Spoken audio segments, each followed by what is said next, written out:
Au début, Nathan était un enfant dans la lune.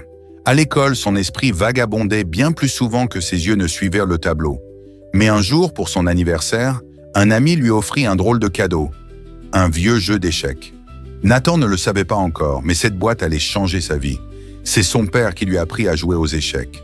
Chaque soir, il déplaçait roi et cavalier comme s'il racontait une histoire. Au fil des semaines, Nathan apprenait vite. Puis un jour, il réussit à battre son père. Pas par chance, par talent. Mais le chemin vers la gloire n'est jamais facile. Lors de ses premiers tournois, Nathan perdit, encore et encore. Il rentrait souvent les yeux pleins de larmes. Un jour, il pensa à tout arrêter. Mais une petite voix en lui murmurait « Tu n'as pas encore donné le meilleur de toi-même ». Alors Nathan reprit l'entraînement. Chaque jour, chaque nuit, partie après partie, livre après livre. Le garçon devenait tacticien, plus qu'un simple joueur. Lors d'un tournoi régional, il battit un champion local. Ce fut le début d'une nouvelle ère. Nathan devenait redoutable.